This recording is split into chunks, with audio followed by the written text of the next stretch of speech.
pessoal, boa tarde. Meu nome é Lorena Hakak e hoje, juntamente com a Ana Luísa de Holanda Barbosa, a gente vai mediar esse webinar. Espero que estejam todos bem.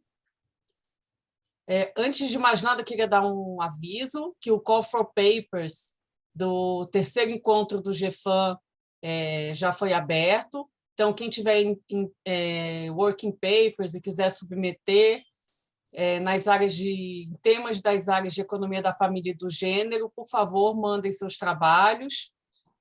O encontro vai ser presencial na IPGE, no Rio de Janeiro, dia 1 e 2 de setembro. Então, hoje a gente vai ter um webinar com a professora Laura Valadão. Oi, Laura, tudo bem? Tudo bom? Então, a professora Laura, vou apresentá-la antes dela começar o webinar. Ela fez o doutorado dela na USP, ela é professora e livre-docente, professora de economia também na USP, livre-docente, e hoje ela vai apresentar um trabalho super interessante aqui para nós economistas, sobre o John Stuart Mill e a causa feminista. Então, sem mais delongas, eu vou passar a palavra para a Laura. Desculpa, agradecer novamente a presença dela aqui. Muito obrigada, Laura. E você aí agora você que toma aí as rédeas do webinar. Obrigada. Obrigada a presença de todos. Aqui eu estou até surpreendida de ter tanta gente interessada em temas de história do pensamento econômico, né? Eu achei que, quando a Lorena me convidou, eu falei, nossa, será que isso vai interessar, né, os economistas? Mas eu acho que o Mill realmente é uma figura muito interessante aí do século XIX e apresentou uma postura bastante progressista, se a gente puder falar assim, para a época dele, né? Eu acho que hoje em dia ele é tido como uma das principais vozes do feminismo do século XIX. O texto que eu vou, em alguma medida, analisar aqui, eu vou fazer referência a ele, The Subjection of Women, é um texto clássico do feminismo do século XIX, é um marco, né? Então, assim, eu acho que o meu recorte, eu não vou falar. Até perguntei para a Lorena, será que eu falo só das pautas dele, ou se eu apresento um artigo mais... Enfim, a gente optou por apresentar um artigo que eu escrevi, que tem a ver com a visão de natureza humana dele e como isso embasou, deu uma fundamentação para a defesa que ele faz da emancipação feminina, né? Então, o título do artigo, na verdade, é Mill, a etologia, que é uma visão de natureza humana que se preocupa com formação de caráter e o engajamento do Mill na causa feminina. Então, assim, só para introduzir, né, nas décadas de 60 e de 70 do século XIX, começaram acaloradas discussões a respeito de vários temas, pautas diferentes, que diziam respeito ao papel da mulher na sociedade, né? Então, desde discussões sobre as leis do casamento, a propriedade, as leis que versavam sobre a propriedade de mulheres casadas, o tipo de educação dada às meninas, casos de violência doméstica, o voto, né? o sufrágio feminino, prostituição. Você tem uma série de temas aí que meio que agitaram a Inglaterra vitoriana, né? E Mill, o principal economista da época, né, realmente, e não só economista, na época o Mill já tinha se eleito como parlamentar, então ele tinha uma vida pública, ele era uma voz muito importante na Inglaterra vitoriana, que transcendia muito o seu papel como economista político. Ele entra nesses debates e vai ter uma posição que depois foi, quer dizer, que acabou incentivando a pauta, principalmente do voto feminino, né? Eu acho que ele é tido como tendo dado um grande impulso pela sua advocacia, sua defesa feroz no parlamento e fora dele dessa pauta, ele acabou dando um grande impulso ao sufrágio feminino, que demorou ainda muito tempo para ser conseguido pelas mulheres, mas certamente ali ele participou desse começo, né, dessa demanda na sociedade inglesa. Então, nesse trabalho, eu vou fazer um recorte mais específico, né? Eu vou mencionar algumas pautas femininas, mas o meu recorte tem a ver com o papel que a visão de natureza humana de Mill desempenhou nesse seu engajamento com a causa feminina. Ele, na verdade, vai ter uma visão ambientalista, né, de natureza humana, environmentalist, assim, que vai dar muita importância para causas externas, educação, expectativas, relações sociais na formação do caráter das pessoas. Então, isso, para mim, vai ser fundamental em dois sentidos nesse engajamento dele com a causa feminina. Primeiro, no sentido de permitir que ele desnaturalizasse algumas das supostas características naturalmente femininas e masculinas que ajudavam a legitimar a discriminação que existia contra a mulher na sociedade inglesa e a posição subordinada que ela ocupava. Então, com essa visão de natureza humana, ele acaba, que era basicamente uma ideia de, olha, todo mundo é mais ou menos igual, as circunstâncias que, de alguma forma, tornam o caráter diferente, isso vai ser uma base importante para se contrapor a visões naturalistas de diferenças entre homens e mulheres, né? E são naturalistas, são insuperáveis e, portanto, não há o que fazer a respeito. Quando você joga no registro do social, elas se passam a ser modificáveis e, portanto, abre espaço para a mudança social. Então, eu vou discutir um pouco a visão de natureza humana de Mill, que, como eu disse, dá ênfase a fatores externos na formação do caráter, e depois eu vou falar de um segundo papel que essa visão etológica, que eu chamo de natureza humana, desempenha, que é no sentido de não só desnaturalizar as características alegadamente femininas e masculinas, mas também de mostrar como uma outra sociedade vai gerar um caráter muito melhor nos homens e nas mulheres, né? Então, a etologia, no meu artigo, cumpre duas funções, essa de desnaturalizar aquilo que era tido como a natureza humana da mulher, né, e do homem, e no seguinte sentido de dar apoio à agenda de reforma nele para mostrar como a sociedade vai ser melhor. Então, assim, no coração da posição de Mill em relação a essa discussão de mulher, eu acho que está essa visão de natureza humana, que, como eu disse, vai dar primazia a fatores externos como a educação, as relações sociais, as expectativas, os costumes, na formação do caráter. Isso pode parecer meio trivial hoje em dia, né? Mas na época era alguma coisa bastante que se contrapunha à ideia que predominava. A segunda metade do século XIX viu surgir duas visões bastante distintas, mas que, de alguma forma, viam o homem e a mulher como tendo naturezas diferentes, né? Capacidades, características e naturezas diferentes. Uma ligada mais a uma visão mais que eu associo a Ruskin, que é um crítico literário, também uma voz muito influente na Inglaterra vitoriana, que apresenta os dois sexos como tendo naturezas diferentes. Os homens seriam diferentes, os homens e as mulheres seriam diferentes, mas complementares, né? O Ruskin, os poderes do homem seriam fazer, criar, descobrir, proteger. E ele vai enfatizar nas mulheres a questão moral de ter uma superior bondade, abnegação, gentileza, modéstia em servir.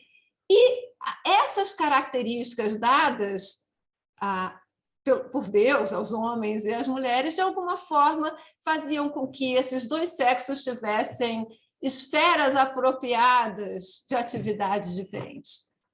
Os homens, a esfera apropriada seria a esfera pública do trabalho, da política, e as mulheres teriam como sua esfera apropriada a esfera privada, da família, do lar, no máximo da filantropia. Então, isso tinha implicações para a educação que as mulheres tinham em relação aos meninos, enfim, uma série de coisas.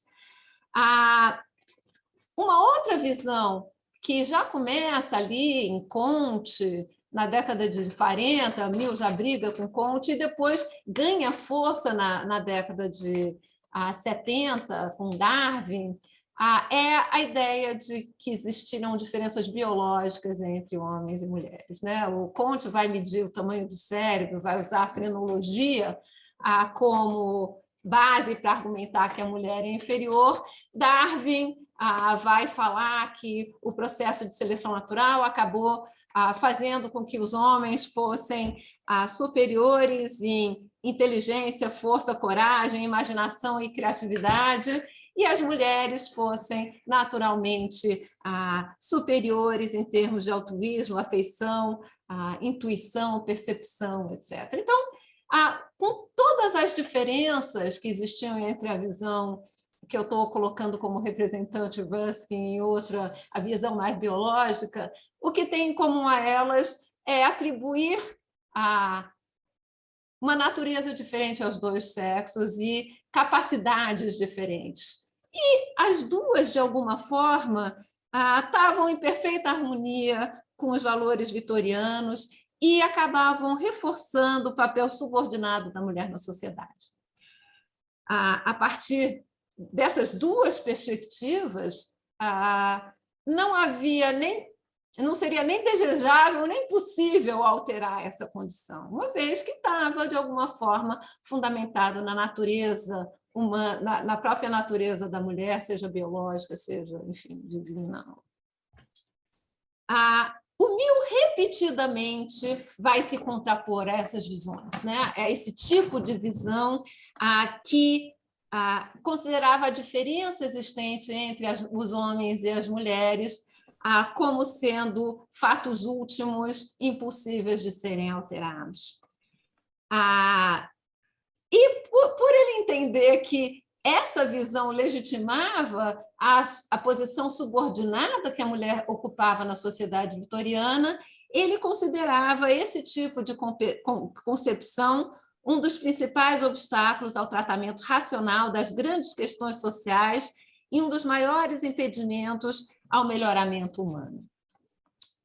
Então, ele tinha a convicção profunda de que esse tipo de visão só iria retroceder, só iria parar de ser adotada diante de, nas palavras dele, uma psicologia correta que revele a verdadeira raiz de muito do que é aceito como uma intenção da natureza ou como as leis de Deus, né? Então,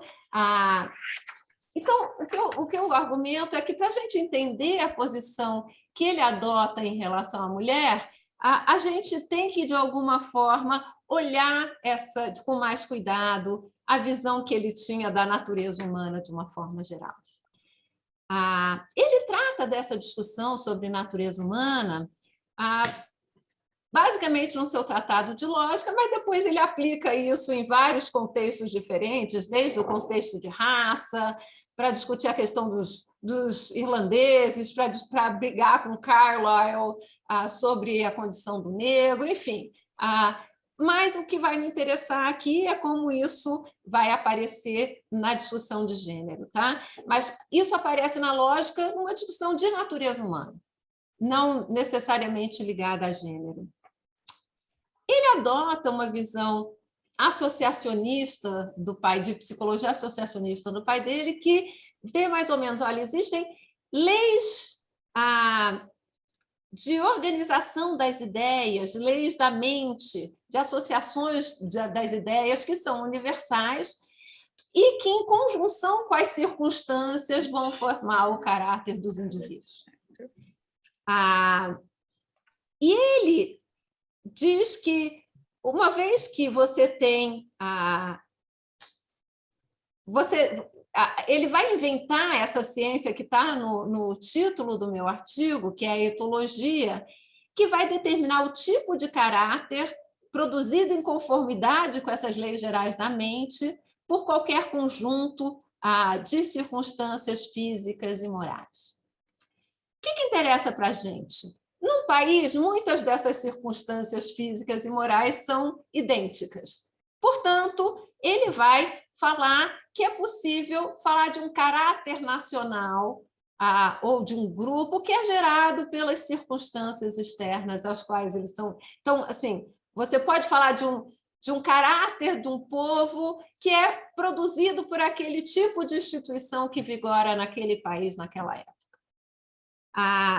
Então, coerentemente com essa visão de psicologia, ele vai defender que o procedimento científico correto para explicar as características que prevalecem ou num povo, ou numa raça, ou num grupo, é basicamente tentar relacionar essas características às circunstâncias, às instituições sociais, à educação, às relações sociais, às instituições políticas, instituições econômicas, etc. Esse que é o procedimento científico. Você vai ter que explicar, tentar ver, olha, essas instituições são tais que podem produzir este caráter que a gente vê nessa raça, nesse grupo ou nesse povo. E somente o resíduo, aquilo que não pode ser explicado pelas instituições, somente, agora nas palavras dele, somente o resíduo, quando se prova existir algum, deve ser atribuído a predisposições inatas. Então, aí, ele diz, se o cientista for bem-sucedido nessa empreitada, ele vai encontrar as causas das peculiaridades vigentes nesse grupo, nesse país, etc., e aí vai estar em condições de avaliar o quanto se deve esperar que essas causas sejam permanentes e por quais circunstâncias poderiam ser modificadas ou destruídas. Então, o Mill vai usar essa abordagem não só para explicar as diferenças de gênero que ele vê existirem na sociedade dele, mas também para identificar as instituições sociais que estão na base dessas diferenças e ver quais que precisam ser modificadas ou extintas de forma a que a igualdade de gênero possa prevalecer.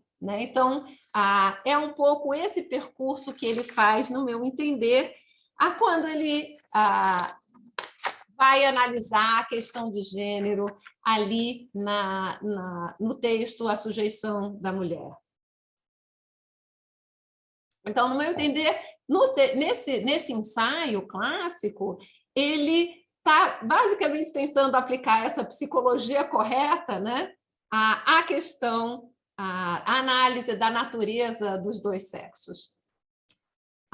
Então, ele está querendo empreender uma análise etológica, quer dizer, relacionar o caráter vigente às instituições em vigor na época e ver o quanto isso explica do caráter que você vê da mulher e do homem e das diferenças que existem entre os gêneros, que ele não nega que existem, tá? Ele acha que os homens e as mulheres da época dele tinham características diferentes.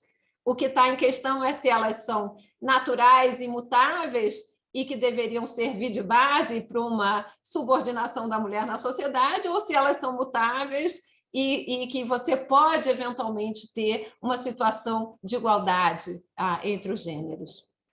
Então, esse objetivo fica claro quando ele sugere usar o mesmo método que ele propõe lá na lógica para analisar a questão dos sexos no âmbito do ensaio lá sobre a mulher, a sujeição da mulher.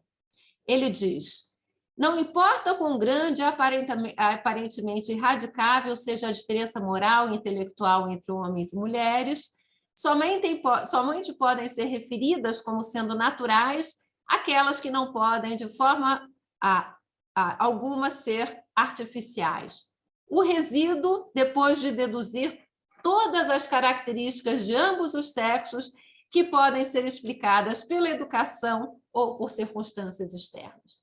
Então, basicamente, ele está ali tentando aplicar, vendo, olha, vamos explicar, vamos ver se as instituições existentes são tais que conseguem explicar as diferenças entre os sexos.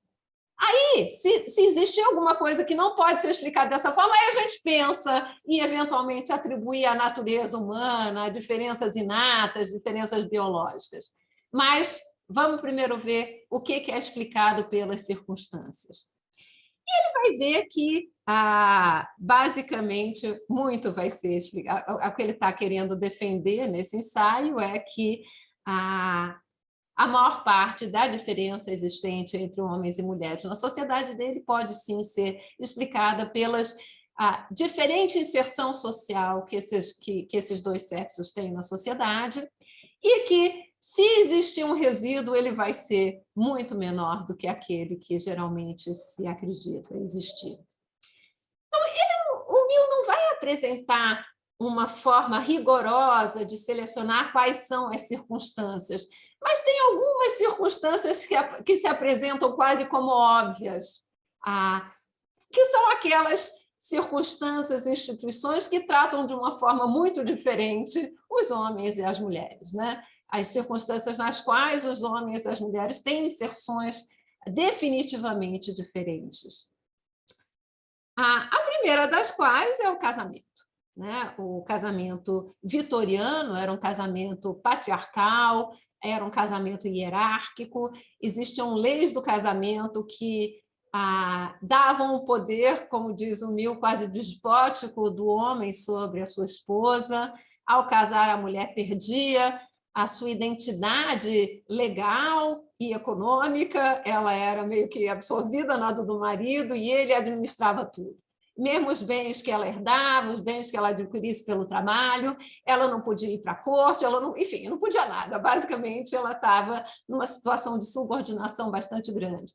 Além disso, existiam poucas saídas do casamento, ela não tinha o poder, a custódia dos filhos também era do pai, enfim, existia toda uma situação no casamento que colocava a mulher numa situação bastante diferente daquela do homem. As expectativas sociais também eram muito diferentes em relação a homens e mulheres, ainda nessa ideia de aquela ideia de a esfera da mulher, a esfera privada, da esfera do homem, a esfera do trabalho, da política. Você tinha uma expectativa de que a mulher basicamente arranjasse um marido, casasse, e aos homens não caberia trabalhar, sustentar a família, etc. Né? Então, esses papéis sociais também tinham implicações para a educação que era dada para os dois gêneros, né? Você educava a mulher para ela conseguir, educava as emoções e era uma educação mais superficial, de forma que ela pudesse entender superficialmente as coisas, acompanhar o marido, mas, como diz a Harriet Taylor, uma educação decorativa, não se tinha a mesma profundidade, o mesmo detalhamento que você tinha na educação masculina, justamente porque os homens e as mulheres estavam sendo preparados para coisas diferentes, né?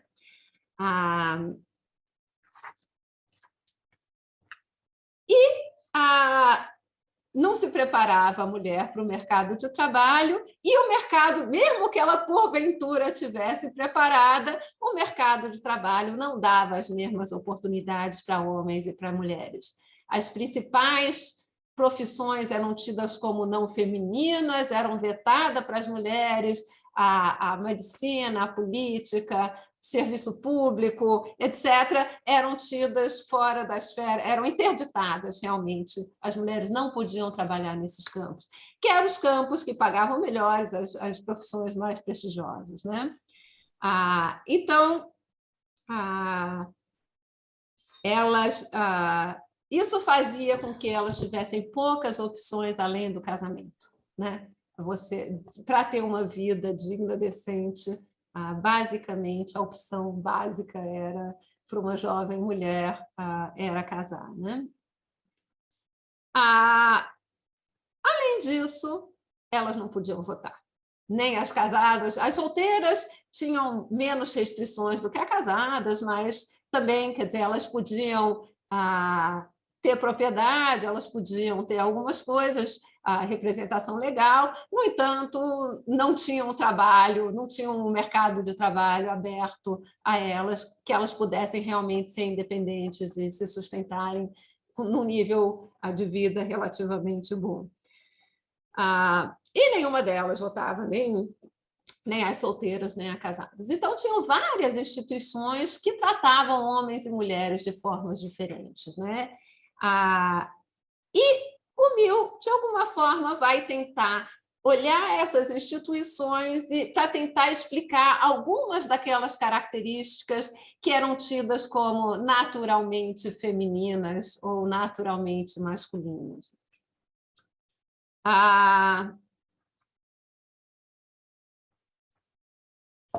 Como disse, era na época mais ou menos tido como a natureza da mulher ser submissa, ser abnegada, ser afeita ao autossacrifício, servir aos outros, etc.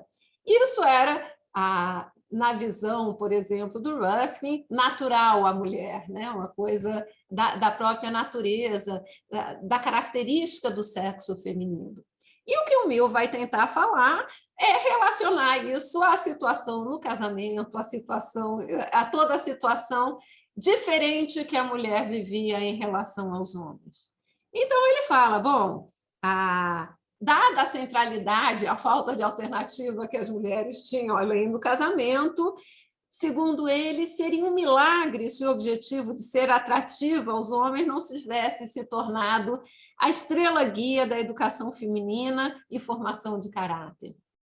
E ele acrescenta, como os homens consideravam gentileza, submissão, resignação de toda a vontade individual na mão dos homens uma parte essencial da atração sexual, é óbvio que as mulheres eram educadas para se adequarem a esse modelo, né? Então, segundo ele, todo o curso da educação feminina visava ensinar a noção de que o caráter ideal da mulher era o de se submeter e de ceder o controle aos outros, né? E não de ter a vontade. Seria o oposto do caráter do homem, que era ter vontade, agir, etc. O caráter da mulher, que era incutido na mulher pela cultura, pelas expectativas, etc., era justamente o contrário disso. Além disso, a moralidade vigente era que o dever da mulher era servir e viver para os seus maridos e filhos, para a família, renunciando totalmente à sua vontade própria, às suas preferências e aos seus desejos. Então, à luz dessas circunstâncias, o Mill vai dizer que não surpreendia que o fato de as mulheres, comparadas aos homens, serem mais afeitas à abnegação e a se sacrificarem pelos outros. Dessa forma, o Mill mostrou que a suposta natureza superior moral das mulheres, né, aquela da o angel in the house, né, o anjo na casa, que era muito vem de uma poesia, mas que caracteriza muito a representação da mulher ideal, não é e a suposta submissão natural da mulher ao homem, basicamente tinham explicações circunstanciais, né? Dos fatores externos da educação e das expectativas. A posição ocupada pela mulher na sociedade também explicava o suposto viés da mulher para a família, a falta de interesse dela em questões maiores da sociedade, que às vezes era usada para falar que a mulher não podia votar, afinal, ela não se interessava por isso. E ele vai falar, bom, a própria exclusão do voto indica muito claramente que a mulher não deve se interessar por isso, que não se espera isso dela, e pelo contrário, tudo que é dito para ela, que é importante a família, e que é a família que ela deve deveres e não a sociedade em geral. E ele fala, bom, evidentemente vai haver um viés, mas isso não é um viés natural da mulher em relação à família, é uma falta de interesse natural na política ou nos problemas mais gerais da sociedade. Sim, alguma coisa socialmente incutida nesta mulher. O Mill também visou desnaturalizar, então ele vai um pouco contra essa questão, não, a mulher é moralmente superior, um pouco ligada à ideia de Ruskin, que ela é o guia moral do homem, etc., as esferas de atividade da mulher. Tem a outra visão, que ele briga muito com Comte a respeito disso, ele não chega a ler o Darwin, mas depois, mesmo antes de Darwin, ele lê a Origem das Espécies, mas ele não lê The Descent of Man, que é onde o Darwin coloca essas posições. É uma tendência aí do final do século XIX ter essa ideia de inferioridade biológica da mulher, da incapacidade da mulher por raciocínio abstrato, que a mulher é intuitiva, prática, mas não consegue pensar, né? A parte racional, é a emoção, não é a razão. Tudo isso fazia parte aí do pacote da ideia de mulher na era vitoriana. E ele também vai tentar brigar contra isso. Ele vai falar, bom, ele não nega que as mulheres desempenham pior nas ciências e que não há nenhuma mulher que teve entre os mais brilhantes cientistas. Mas o que o Darwin vai falar, bom, olha, isso é evidência da inferioridade da mulher, o Mill vai falar, bom, é verdade, mas vamos ver as circunstâncias nas quais que podem estar justificando essa falta de excelência da mulher no campo da ciência e mesmo das artes.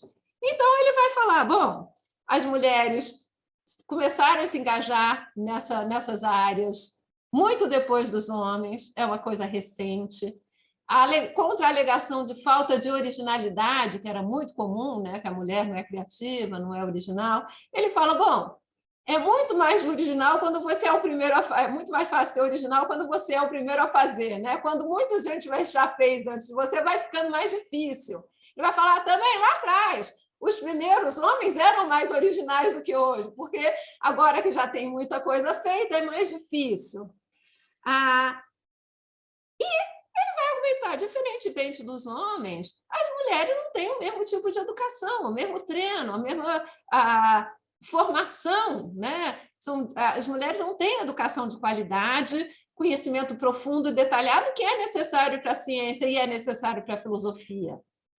E no campo das artes, que desde sempre, pelo menos as mulheres da classe alta, sempre tocaram piano, fizeram alguma coisa no campo das artes, ele fala, mas foi sempre como amadoras, nunca como profissionais, né? Também nesse campo você requer disciplina, você requer ter ambição, que é uma coisa que as mulheres também não eram incutidas a ter, enfim. O que interessa aqui é que ele vai, em vez de jogar para a natureza, como os seus contemporâneos faziam, ele vai tentar explicar essa diferença de desempenho justamente pelas condições materiais que as mulheres tinham para desenvolver essas atividades. E, dentre essas condições materiais, é a total falta de tempo, né? Que as mulheres tinham que exercer todas as atividades da casa, todas as atividades sociais, e se conseguiam desempenhar alguma coisa no sentido de ciência ou mesmo de arte, é num tempo livre, que era, obviamente, para praticamente todas elas, quase inexistente, né? Então, havia uma expectativa de que a mulher estivesse sempre à disposição de ajudar não só a família, mas quem precisasse de ajuda. Então, sobrava muito pouco tempo para ela se dedicar seriamente a esses assuntos. Então, mesmo aquelas poucas que desenvolviam algum tipo de atividade intelectual, fazia isso no tempo livre, que era muito escasso. Então, diante de todas essas dificuldades enfrentadas pelas mulheres e não pelos homens, ele vai falar que é de se esperar que o desempenho não fosse igual, né? De novo, ele está remetendo às circunstâncias. Você olha as condições de vida, as condições externas às quais as mulheres são submetidas e os homens, e isso explica a diferença. Sem precisar, lembra, só o resíduo poderia ser remetido à natureza inata, alguma coisa assim. Ele falou, não precisa de mais nada para explicar a diferença de desempenho entre os sexos nessas atividades. E ele vai fazer o mesmo tipo de coisa para falar por que a mulher é suscetível, porque ela é volúvel, porque todas aquelas características, ele vai tentar remeter às atividades cotidianas que ela exerciam nas suas vidas. Então, ele conclui que o tipo a subordinação legal e econômica no casamento, o tipo de atividade exercida pelas mulheres, a pressão social, o tipo de educação existente, entre outras circunstâncias, na palavra dele, fornecia uma completa explicação de quase todas as aparentes diferenças entre mulheres e homens, incluindo a totalidade daquelas que implicam qualquer inferioridade. Né? Então, ele está falando, olha, a mulher não é inferior ao homem. Não é inferior, pelo menos não é inferior por natureza. Ela pode ter um desempenho inferior, mas isso decorre das circunstâncias. Mas o Mill também não restringiu a sua análise à mulher. Ele também vai explicar as características existentes nos homens, né? Que também eram diferentes daquelas existentes nas mulheres. Ele vai falar, principalmente nessa hierarquia no casamento, vai ter, ou na educação que se dá dentro da família, ele vai explicar várias das características mais nocivas do homem por essa relação hierárquica que existia dentro da família. Ele diz que, na educação dos meninos, que enfatizava a sua superioridade sobre metade da raça humana, né, sobre todas as mulheres, pelo simples fato de ser homem, e o poder tirânico que o homem poderia exercer sobre sua esposa, acaba sendo uma escola, nas palavras dele, uma escola de arrogância, orgulho, despotismo, autoindulgência, egoísmo, autopreferência injustificada e autoidolatria. Né? Então, são várias características que ele via nos homens da sua época, que ele fala, olha, tem sua raiz nisso, tem essa sua raiz no tipo de educação dada aos meninos e no tipo de poder que, mesmo que não fosse exercido, era um poder absoluto, quase que absoluto, sobre a sua esposa. Né? Então, isso dava margem a características muito perversas na natureza humana, na natureza masculina. Na natureza, não, na características no caráter masculino. Além disso, o próprio isolamento que você fazia da mulher do campo da política e da questão dos problemas sociais acabava também tendo um efeito ruim sobre o caráter dos homens, que tinham... Ele fala, depois de casado, logo os homens perdem seu idealismo, sua vontade de lutar pelas coisas, pelo bem do país. Por quê? Porque a mulher está lá. Não, olha os meus interesses específicos aqui, porque ela foi criada para só pensar nos interesses da família. Então, ele via que o próprio homem era... os seus ideais eram rebaixados pelo fato da mulher ser isolada da esfera política e ser basicamente impedida de participar desses problemas maiores da humanidade. Então, o Mill explica, por meio das circunstâncias e das instituições vigentes, a suposta inferioridade intelectual da mulher, a sua presumida superioridade moral em termos de abnegação, disposição a servir, etc., além de clarificar muitas das causas do caráter masculino. Então, essa análise basicamente faz o quê? Desnaturaliza muitas daquelas características que eram usadas para justificar o posicionamento subordinado da mulher na sociedade. Mill não queria só explicar as causas dessas diferenças, né? Ele queria também modificar isso, né? Ele achava que ele queria modificar a posição da mulher na sociedade, que ele considerava injusta e socialmente produzida, né? Se é socialmente produzida, você pode tentar pensar num arranjo social que desse frutos melhores, né? Em termos de posicionamento da mulher na sociedade. Então, ele usa a ontologia não só para revelar que não há qualquer base natural que justificasse essa relação hierárquica entre os sexos que existia na sociedade, mas, acima de tudo, para alterar, ele queria alterar as ideias, as instituições por meio das quais o acidente do sexo se torna a fundação de uma desigualdade de direitos legais e uma dissimilaridade forçada de funções sociais. Ele, como homem público, queria alterar esse aspecto injusto da sua sociedade e substituir essas instituições por um princípio de perfeita igualdade, sem admitir poder ou privilégio de um lado ou desvantagens de outro.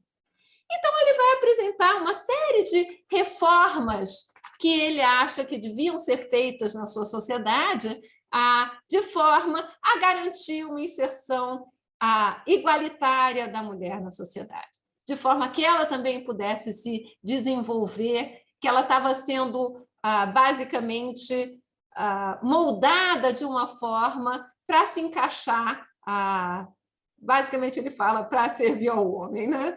Então ele quer mudar essa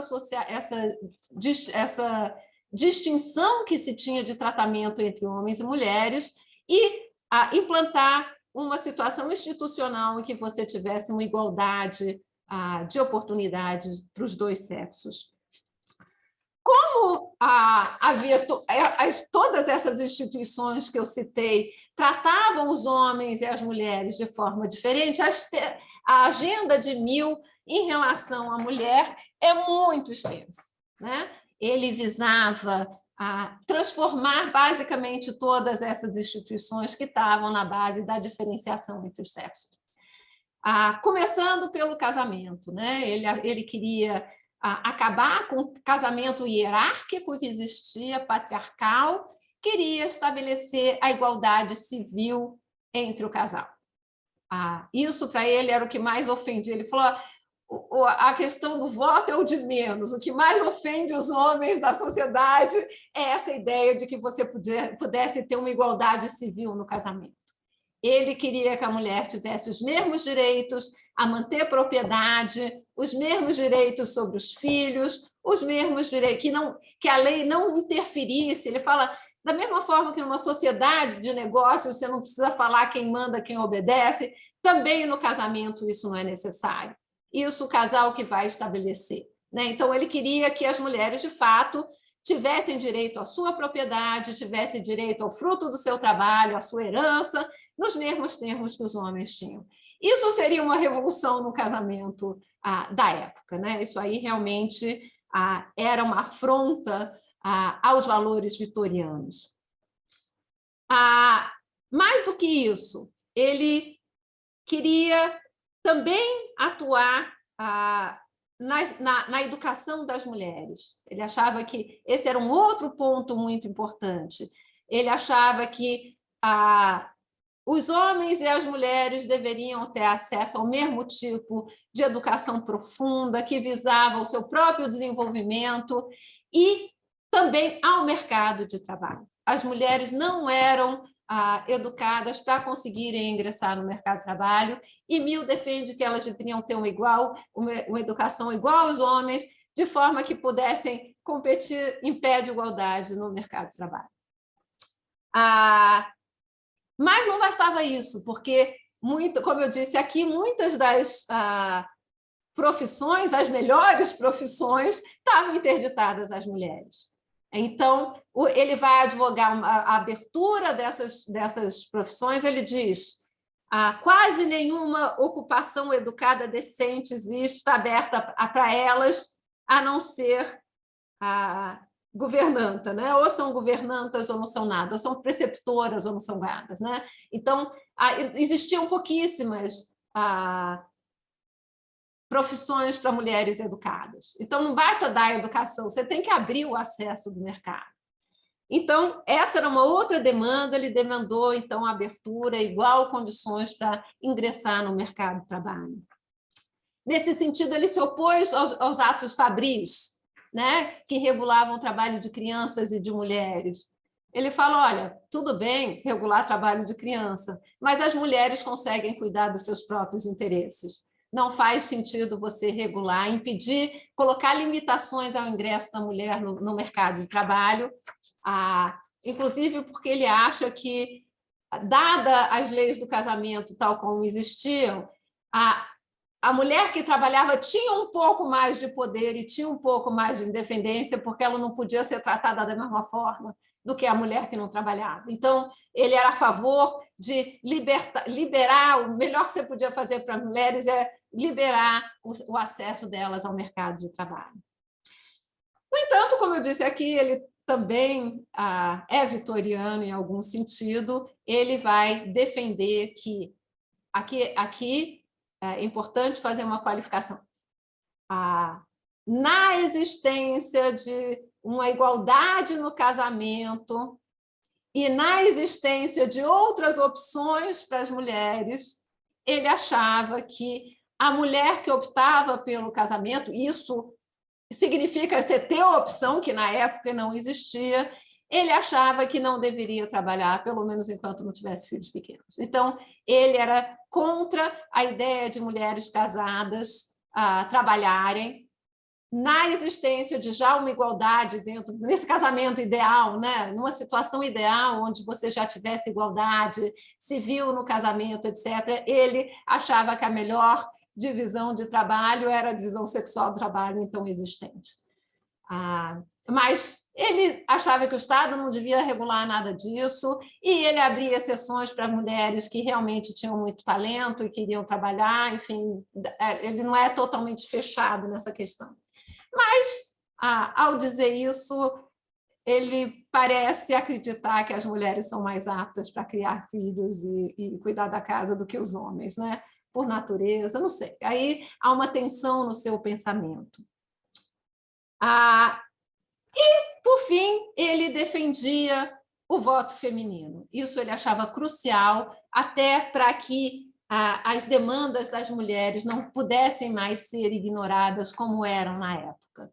Ele acha que, enquanto você não tem voz no parlamento, você não consegue se fazer ouvir. E ele falava, olha, as leis de propriedade de mulheres casadas, as leis de doença contagiosas, os atos de doenças contagiosas, que permitia qualquer mulher ser abordada, se era suspeita de prostituição e ser forçada a fazer exames, enfim. Ele fala muitas coisas nunca teriam passado se as mulheres tivessem voz no parlamento. Então, ele realmente achava que era fundamental a mulher poder votar, inclusive para poder fazer valer, como os outros grupos sociais faziam, seus interesses no parlamento. E ele, de fato, foi importante, como eu disse, eu não vou poder me alongar, porque eu já estou aqui meio que acabando o meu tempo. Eu acho que eu posso falar mais uns 5, 10 minutos? Assim, né? Enfim, quando tiver que parar, me corta a palavra. Eu gosto de falar, então, assim, pode parar. Mas, enfim, ele apresentou uma petição de umas mulheres com 1.500 assinaturas, pedindo voto feminino, obviamente não foi aprovado. Depois, um ano depois, ele propôs a substituição da palavra homem por pessoa na legislação que permitia o voto, falava do que você precisava para habilitar o voto, de forma a tentar colocar a mulher no meio, né? Perdeu, mas teve, depois dos discursos dele, ele virou muitos votos e ele teve surpreendentes 73 votos no parlamento a favor dessa emenda, o que surpreendeu a todo mundo e deu um gás para a demanda pelo voto feminino. Mas, enfim, basicamente, ele acha que essas mudanças eram fundamentais para emancipar a mulher e tirá-la da situação subordinada que se encontrava.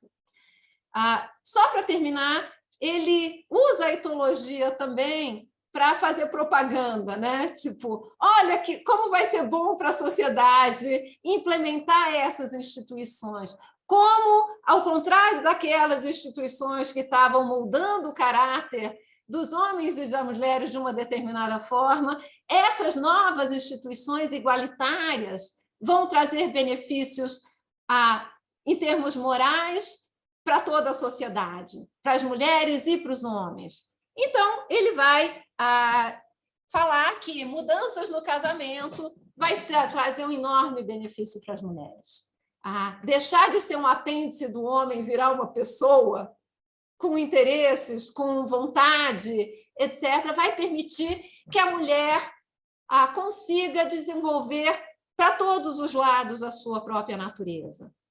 E não da forma como era, ter, né, algumas características hiperestimuladas e outras totalmente reprimidas. Então, ele diz que na situação que estava, no casamento, a mulher tinha uma situação pior do que os escravos, né? Porque, além de escravizar o corpo, escraviza a alma também, né? Então, ele acha que essa possibilidade de se expressar, de ter vontades, de ir atrás do que é interessante, isso seria fundamental. Até porque quem leu o Unlimited sabe que essa questão de você seguir o seu rumo do seu próprio jeito é fundamental para a felicidade e para o desenvolvimento humano. Então, isso é uma questão que a mulher, quando puder fazer isso, vai realmente ter possibilidade de se desenvolver e certamente vai ser mais feliz. O caráter do homem também ia melhorar muito, né? Com essa mudança no casamento. Em vez de, ele não vai ter mais um lugar para expressar essas suas características despóticas e autoritárias, e aí a família, ao invés de ser uma escola de arrogância, autoidolatria e tudo de ruim, vai ser uma ideia, um lugar de cultivo moral, né? Então, também o homem vai ter seu caráter melhorado.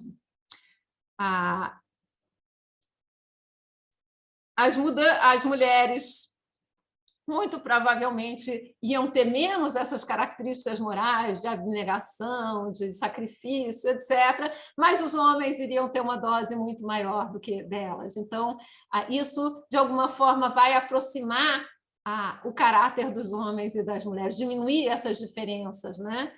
A ideia também, as outras diferenças, as mulheres serem educadas, vão conseguir desenvolver igualmente suas capacidades intelectuais da mesma forma que os homens. Isso também vai melhorar o casamento, porque, para mim, o casamento ideal é o casamento entre iguais, né? Iguais em poder e iguais em cultivo. Além disso, você vai ter muito mais recursos intelectuais na sociedade para fazer avançar as causas sociais.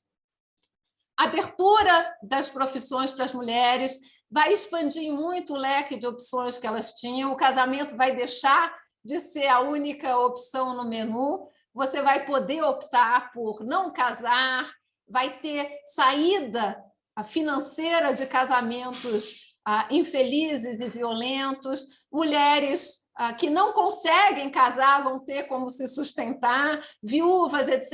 E você vai tirar a subordinação, você vai eliminar a subordinação econômica da mulher nessa sociedade. Então, e ele acha que você conseguir trabalhar, você ter a qualificação e você ter acesso ao mercado empodera a mulher, né? Mesmo a mulher que está em casa, que resolve não, que opta pelo casamento, ele fala, olha, a dignidade da mulher depende desse poder de trabalhar, mesmo que ela não exerça, só ter o poder já ajuda. E ele acha que a competição vai estimular o intelecto dos homens também, que vai ter que competir com as mulheres e vai ter a necessidade de merecer a precedência antes de esperar obtê-la, né? Então, vai parar essa coisa, eu sou homem, então eu posso tudo. Enfim. E o voto para ele vai, basicamente, permitir legitimar o interesse da mulher pelos problemas públicos, vai ampliar os seus sentimentos, os seus horizontes, sair da casa, ir para o mundo, né? E, de alguma forma, vai eliminar a sujeição política da mulher. Então, conjuntamente, essas reformas legais, educacionais e econômicas iriam resgatar a mulher dessa situação de sujeição, dessa situação de subordinação, e teria impactos muito positivos, tanto no caráter da mulher como do homem. As diferenças entre os sexos, que para mim eram derivadas basicamente de diferenças no tratamento dado pelas instituições, vão diminuir sobremaneira. Não que o Mill ache que vão desaparecer as diferenças entre os indivíduos, que isso ele preza muito, mas você vai dar possibilidade tanto para o homem quanto para a mulher encontrarem as suas formas de viver, seguirem os seus próprios caminhos. E, com isso, ele acha que a situação social seria mais feliz e que você daria e teria muito mais condições para o progresso social com base nisso. Desculpa, gente, falei demais, né? Não, obrigada. Nossa, foi ótimo. Dúvidas? Muito bom. Eu tenho uma... Primeiro, queria te agradecer. E eu tenho uma pergunta. Qual foi a influência da mulher dele, do Mill, em relação às ideias dele? Olha, eu acho que é bastante grande. A Harriet Taylor era até, principalmente em relação ao trabalho feminino, essas coisas, ela era bem mais avançada do que o Mill. Inclusive, depois que ela morreu, o Mill colocou essa questão das mulheres casadas, da divisão sexual do trabalho. Precisou ela morrer para ele fazer isso, né? Assim, eu acho que ela era até... Quem leu The Enfranchisement of Women, né, que ela escreveu, vê que influenciou bastante muitas coisas que o Mill escreve no seu Subjection of Women, já estava lá, eles discutiram essa questão da mulher desde sempre, né? Desde que se conheceram, e parece que ela meio que se apaixonou por ele, justamente por ele já defender a igualdade da mulher. Então, mas eu diria que é bastante grande, sim.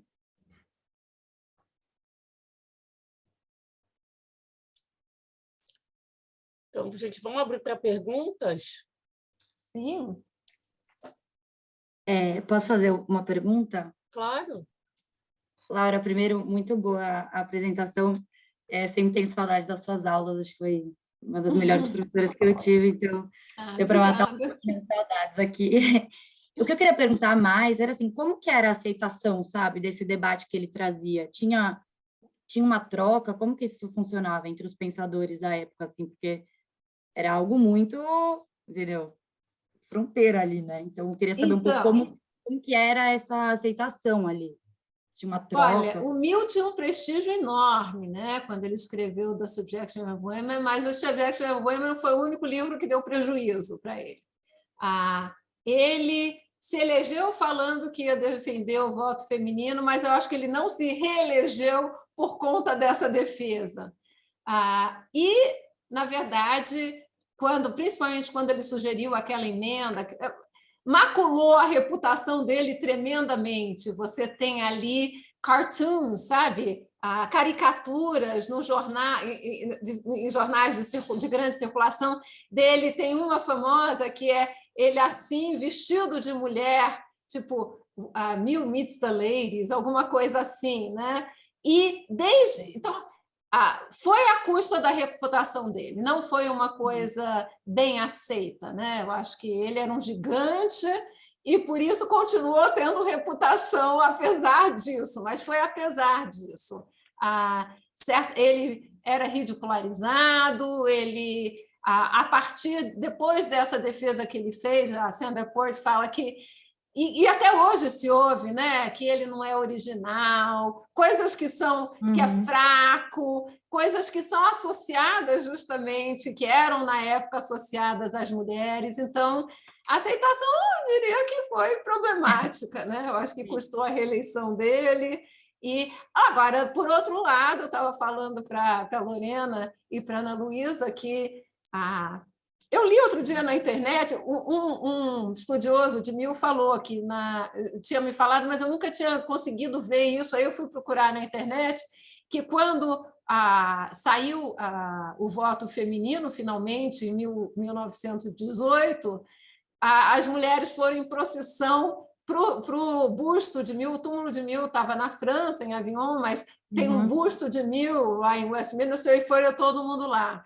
E eu, procurando isso, eu vi que tinha uma sociedade para libertação da mulher, alguma coisa assim, que todo ano ia levar flores para esse busto lá em Londres. Então, ele era um herói, numa época, como eu estava falando, numa época que as mulheres não tinham voz e que ninguém estava interessado em ouvir não era o que as levantado de mulheres nenhuma queriam forma, dizer. né? Você ter alguém da dimensão do Mill ao seu lado foi uma coisa preciosa para esses grupos. Uma aluna minha fez, que você conhece, fez uma tese sobre Logan Pace. Você fala Bushton, todas as mulheres que estavam nesse coletivo apreciavam muito Mill também, né? Era uma referência para esses grupos de mulheres, e ele apoiou várias sociedades para a promoção do voto feminino. Enfim, eu acho que teve um peso. Eu acho que, com justiça, é tido como uma das vozes feministas do século XIX, apesar de ser homem, né?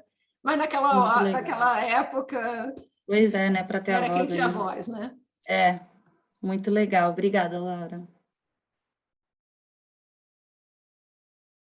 Mais alguma dúvida, gente? Eu queria fazer um comentário, posso? Lógico.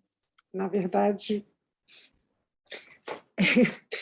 eu adorei assim, sua exposição, para mim totalmente surpreendente, não conhecia de jeito nenhum, assim, tinha uma ideia muito vaga a esse respeito, então foi hiper informativo a sua exposição, muito interessante. Fiquei assim, super interessada em conhecer mais detalhes. E acho assim, realmente extraordinária, né? Assim, a contribuição do Mill, e você fez um último comentário que eu acho que é perfeito, que assim, que ele realmente foi um super feminista, né? Assim, para o momento histórico sobre o qual ele estava refletindo, ele teve uma visão extremamente arrojada, né? E certamente desempenhou um papel importante. Eu queria fazer um comentário assim bem... Eu sou demógrafa, então assim eu um pouco vejo demografia em tudo que eu estou pensando. Aqui não é diferente. Eu acho que tem uma coisa que é muito interessante, assim, que os demógrafos mais recentemente têm procurado chamar a atenção, que é o papel da mortalidade o papel histórico da mortalidade na mudança do papel da mulher na sociedade. É um argumento bem simples, talvez até um pouco simplório, mas muito fácil de entender e dele fazer sentido, que é a ideia de que, olha só, Mill estava refletindo sobre uma época em que a expectativa de vida passava dificilmente dos 40 anos de idade, ou seja, uma idade em que as mulheres ainda estavam dentro do período reprodutivo, e dentro do período reprodutivo elas reproduziam loucamente porque os filhos não sobreviviam, né? Então, assim, essa ideia que você desenvolveu bastante também, que ele dizia que as mulheres, no pouco tempo que elas tinham de sobra, que era quase nenhum, elas não podiam estudar, elas não podiam trabalhar, mas essa ideia do pouco tempo que elas tinham de sobra é um negócio assim, muito central nisso tudo, porque essa ideia era natural que se tivesse muitos filhos, porque poucos sobreviveriam. A economia ela estava fortemente baseada na economia doméstica, agrária, rural. Então, assim, a altíssima fecundidade era alguma coisa absolutamente central, e a mulher não sobrevivia ao final desse período.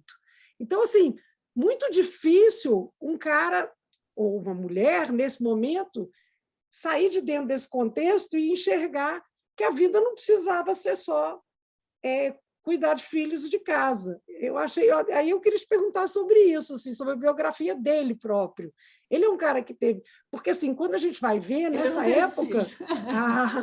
é muito legal isso, porque quando a gente vai ver, as mulheres que realmente se destacaram nesse período são mulheres que ou não tiveram filhos, ou tiveram filhos, mas tiveram uma história assim, dramática, de abandono, de... A Harriet Taylor, a mulher dele, teve... Quer dizer, a história dele com a Harriet Taylor é que ele se apaixonou, eles se apaixonaram mutuamente aos 20 e poucos anos. Ela era uma revolucionária, assim, né? E era casada, né, com o John Taylor, e eles tiveram uma relação muito atípica, viajavam juntos, etc. Tal. Dizem que foi totalmente sem sexo, mas sei lá, até acredito, se tratando de John Stuart Mill, e eles só foram se casar 20 anos depois. Mas ela, por exemplo, tinha filho, né? Agora, ligando com o que você está falando, uma das vantagens que ele via de abrir o trabalho para a mulher é que isso diminuiria o aumento populacional. Ele era malthusiano e ele achava que o excesso populacional causava pobreza. E ele falava, olha, é só porque você centra metade da humanidade em casa, com a função de ter filho, que você tem tanto filho.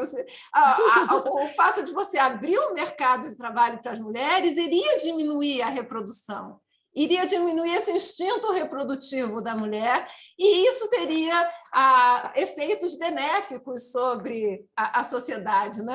Até nessa parte demográfica. Exatamente, o que mostra realmente o vanguardismo dele, né? Porque ele estava... É preciso que a gente não esqueça qual era o contexto sobre o qual ele estava refletindo, né? E era uma visão extremamente desalinhada com o tempo que ele estava vivendo.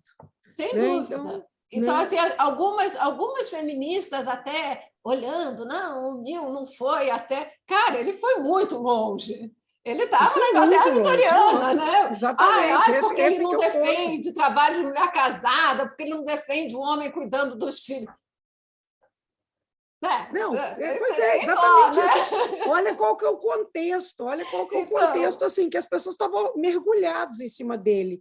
A gente não pensa com esses olhos, a gente pensa assim, depois que eu, se quiser, e se tiver, e se achar que devo ter algum filho e resolver isso internamente numa divisão de trabalho que tem que ser acordada, etc., eu tenho todo o resto da minha vida para viver da forma como eu acho que tem que ser. O contexto era completamente diferente, a gente não pode esquecer disso, mas eu acho que essa questão da mortalidade é que eu acho que é interessante, isso que eu acho que é a contribuição mais recente, porque é a mortalidade que, inclusive, leva a própria prisão da mulher, espaço, né? E a abertura do espaço para a fecundidade cair. Porque é quando a mortalidade cai que elas podem ter menos filhos e que elas podem sobreviver ao fim do ciclo reprodutivo, sobreviver à menopausa. Né? Então, assim, e aí isso abre toda uma perspectiva inteiramente diferente. Né? Então, eu acho incrível, realmente, assim, a obra de um cara que está tudo bem, movido pelo amor, mas quem nunca, né? Ele certamente teve uma paixão que motivou, e isso... Nossa, fez muito bem assim, para a humanidade, sem dúvida. Tem uma questão também, né? Você tem essa questão dessa relação dele com a mulher e tudo, e assim, assim, eu acho que é tão né? Vai tão além do tempo, né? do que se tinha na época, que hoje ainda, no século XXI, ainda estamos discutindo divisão do trabalho doméstico, economia do cuidado. Então, assim, olha, né, ele lá no século XIX já falando... Ele não fala disso, né? Não, mas ele fala de que eu acho que não dá para recriminá-lo. Exatamente, dele não falar. Exatamente. Né? Porque a gente ainda está hoje falando disso. Então, quando você no século XIX, ele já está... Ele, na verdade, ele está traz questões que permite, na verdade, é a base, né, para você começar a dar direito às mulheres, inclusive de pensar nessa divisão, que até hoje a gente discute. É exatamente isso. Quando a Laura falou assim, eu até anotei aqui que ela disse que ele até achava que as mulheres estavam mais aptas mesmo, elas eram mais aptas inerentemente a cuidar dos filhos, a cuidar da casa e tal. Mas como é que ele poderia achar alguma coisa diferente disso naquele contexto? São tensões na visão de natureza humana, né? Ele, na verdade, nunca afirma que o homem é igual à mulher. Da mesma forma com raça, mas ele fala, e algumas coisas levam a crer que, no final, talvez seja um pouquinho diferente. Mas o que eu acho importante é que essas diferenças não impedem em nada um desempenho diferente da mulher na sociedade, entendeu? Ou igualdade de direitos, porque a parte de circunstâncias tem um peso muito maior do que eventuais pequenas diferenças. Então, isso vale para a raça. Ele, falando dos irlandeses, fala é um povo mais feliz, é um povo mais não sei o quê. Então, tem um pouco do estereótipo, né? Mas, por outro lado, ele fala, se o irlandês na Irlanda não trabalha, é perigoso, isso é por causa das instituições sociais, porque nos Estados Unidos eles são trabalhadores, enfim. Ele dá um peso bem pequeno para eventuais diferenças. Mas há tensões no pensamento dele, como não podia deixar de haver, como você disse. O que outra coisa ele podia pensar no século XIX, né? Então, eu acho que, assim, no começo da sua apresentação, você ficou batendo muito naquela tecla de que são as instituições, né, sociais que determinam, né, são os principais determinantes das características das mulheres e dos homens. E eu acho que, assim, o Mill, eu fiquei muito... Eu também sou, que nem a Simone, assim, o Mill, para mim... descobri coisas, aprendi uma opção de coisas que realmente eu não tinha... acho que um dos principais fatores que a gente está aprendendo hoje, né, como desigualdade de gênero, são normas sociais. E o Mill é o precursor lá, ele já estava identificando isso, né? São as instituições sociais que determinam as características das mulheres e as características dos homens. E aí, quando você falou lá que ele achava que as mulheres realmente tinham que ficar na casa quando tinham os filhos pequenos para cuidar dos filhos pequenos, eu falei, o Mill já falava que licença maternidade tinha que ser de 3 anos para as mulheres. Não era de 6 meses, o que eu acho era interessante... de 3 anos, e para os homens, não. Então, assim, mas é por causa das normas sociais, né? Os homens não tinham que ter. Mas como ele já era muito... E é claro, né, por causa das normas sociais, realmente não tinha nem que o homem tinha que realmente trabalhar. Isso é nada a ver com casa, né? Nada a ver. Normas sociais. Mas o que eu acho interessante nessa questão é que, aí, de novo, eu acho que a influência da mulher dele, ele fala, olha, mas também isso não deve impedir mulheres talentosas que realmente querem isso de fazer, contanto que dê um jeito de alguém cuidar da casa, você entende? Então, mesmo nesse sentido, ele abre exceções para mulheres como a Harriet Taylor, que ele achava brilhante, etc. Achei fantástico, eu fiquei super... E assim, também a relação dele com a Harriet Taylor foi uma relação bastante não convencional, né? Você viajar para a Itália com uma mulher casada, ele brigou com a família porque eles não aceitavam muito. Imagina, você ter durante 30 anos uma relação não convencional com uma mulher casada, ele queria dedicar os princípios para ela, e aí, sabe, com aquela saia justa o marido, como é que fica nisso? Enfim, até nisso ele tinha coisas... Então, apesar de todo o convencionalismo de muitas coisas, era um homem sério, muito vitoriano, ele tinha uns aspectos da vida dele que eram bem não convencionais, e essa defesa aí da causa feminina, eu acho que estava nessa parte absolutamente não convencional dele. Sim. Muito, muito legal, muito, assim, adorei sua apresentação. Parabéns, assim, muito bom. Obrigada. Muito bom. Sofia, você quer falar? Oi, eu ia falar, mas tudo bem, então vou falar. Não, é que eu também gostei bastante, Laura, e é que você estava falando que a ideia dele tinha muita coisa a ver com a coisa malthusiana e tal. Aí eu fiquei pensando até que ponto, tipo assim, a motivação dele começar a tratar de mulher nesses textos dele, da desigualdade, etc., foi puxada por essa preocupação, digamos assim, da população crescer muito, etc., sabe?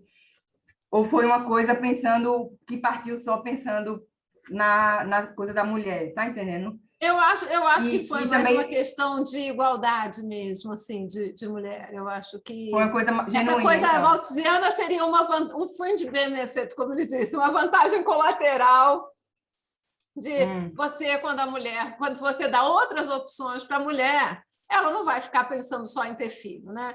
Que Feliz da realidade. ela vai ter, porque ele, apesar de não aceitar o trabalho de mulheres casadas, ele aceita que algumas mulheres não queiram casar e queiram, quer dizer, como ela fala, se você opta pelo casamento, o que supõe que você possa optar por outras coisas, aí ele acha que você optou por essa profissão.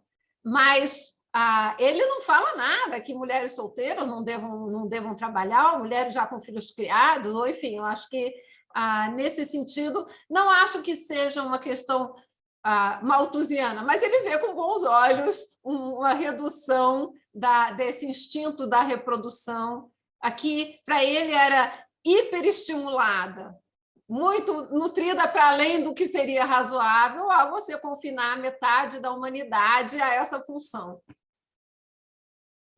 Entendi. Legal. E só mais uma coisa, tipo, antes dele, teve mais alguém que começou a pensar alguma coisa nesse sentido? Ou, tipo, ele foi um pioneiro, assim? Ou, tipo assim, ele bebeu da fonte de algum outro autor, alguma outra autora, para ele chegar nisso, porque ele teve essa sacada, né?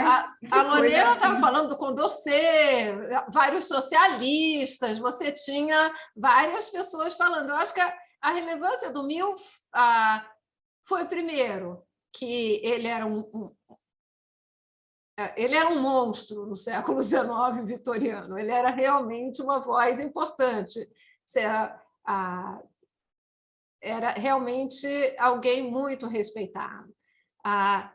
E também ele foi parlamentar, né? Ele via essa questão de levar para o parlamento.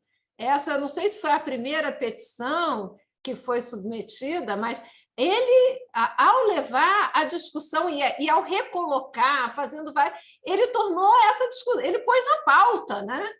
Ele pôs na pauta a questão do voto feminino ali, entre os parlamentares, dentro do parlamento, na política, etc. Ele fala na autobiografia que ele foi o primeiro a falar para os seus eleitores que ele acreditava na igualdade da mulher e que ia trabalhar pelo voto feminino. E ele falou: o fato de eu ter sido eleito com essa pauta estimulou esse movimento, né? Porque você deu um espaço público a esse tipo de pleito, né? Então, essa coisa de ser o primeiro, certamente ele não foi o primeiro de falar sobre igualdade feminina, enfim, mas certamente ele foi uma voz importante ali e teve importância porque ele levou isso para o debate público no parlamento, né? Que te dá uma visibilidade, que te dá uma...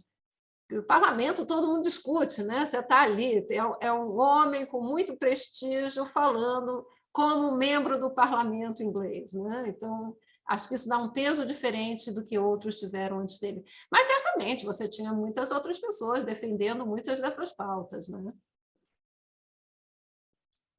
Abrão, você quer perguntar? Sim. Bom, boa noite a todas e a todos. Professora Laura, bom, eu agradeço demais a apresentação, foi de fato sensacional, assim, porque desde 2019, quando eu tive acesso a esse texto do Mill, eu fiquei impressionado, né? Eu já tinha terminado a graduação em economia, estava no mestrado já, e eu sentia muito essa carência da gente discutir mais, né, essa obra. Para mim foi um achado, né? essa obra. E eu fiquei, acho que todas as questões que foram apresentadas aqui me contemplaram demais. Eu queria acrescentar também, talvez, um desdobramento, pensando o seguinte, também, até que ponto poderia-se pensar, ou se na verdade se poderia se pensar esse posicionamento muito precursor do Mill nessa época, mas também pela perspectiva de competição, competitividade, porque essa participação feminina dentro também do olhar do pensamento econômico do Mill, também de certa forma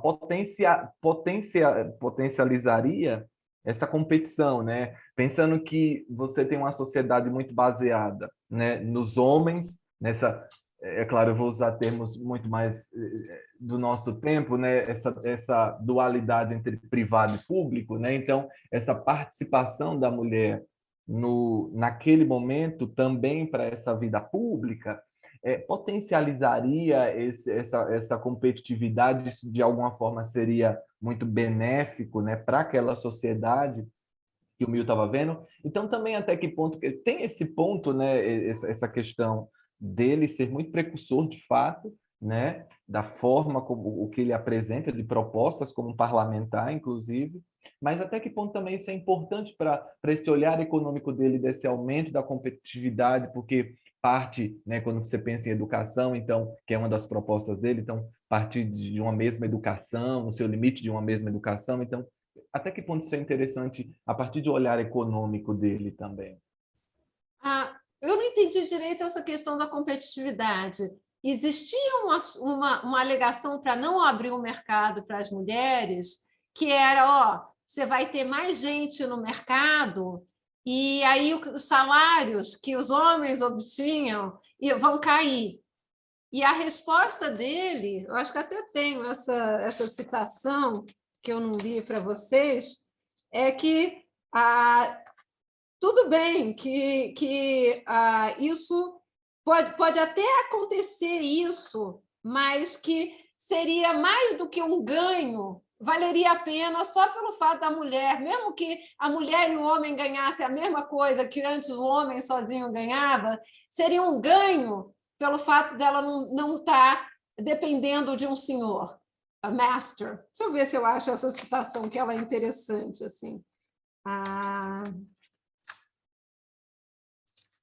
vantagem para a mulher de não depender de um senhor, of a master, para a sua subsistência pode ser mais do que um equivalente para essa redução de salários. Então, e ele vai falar, bom, aumenta a competição ao abrir o espaço para as mulheres, vai cair, talvez até caia os salários que eram antes obtidos, mas também vão aumentar os salários naqueles empregos que eram poucos e restritos às mulheres, então que não pagavam nada, porque todas as mulheres, apesar de ter menos mulheres do que homens trabalhando, todas elas iam para meia dúzia de empregos. Então, ele fala, essa abertura pode até diminuir os salários que eram obtidos pelos homens antes da entrada das mulheres, mas isso, ele fala, olha, isso pode ser mais do que compensado pela vantagem que a mulher tem de não depender de um senhor, e, por outro lado, aumentaria o salário das mulheres, né? Nos empregos ditos como sendo femininos. Então, não sei se eu respondi a essa questão da competição, mas, de fato, era alegado, não, a gente não pode abrir, porque aí você vai craudiar, né? Aumentar a quantidade de pessoas aí essas profissões vão ter seus salários reduzidos. Eu acho interessante essa alegação de Mill, falar, tudo bem, mas pelo menos as mulheres vão ter algum poder, né? de obterem seu próprio salário. Obrigado. Eu vou aproveitar aqui. Alguém mais alguma pergunta? Nossa, Laura, eu queria agradecer novamente. Sucesso esse webinar. Muito legal esse espero assunto. que vocês tenham gostado. Assim, nossa, como muito eu disse, bom. Eu me senti meio um ET falando para pessoas que não são de HPE. Não, muito, muito interessante. Muito obrigada. Nossa. E a Subjection of Women é muito, muito bom para ler também, né? Eu aconselho. E os discursos dele também, né, sobre voto feminino, quem tiver interesse, são bem interessantes também. Assim, Não, bem interessante. Então, a gente queria agradecer a presença de todo mundo aqui. Obrigada. E até o nosso próximo webinar. Obrigada, Laura, novamente. Obrigada a todos vocês por terem me aturado aí durante Obrigada, Laura. Não, foi excelente. Tchau, gente. Bom Obrigada. final de semana. Tchau, gente. Tchau.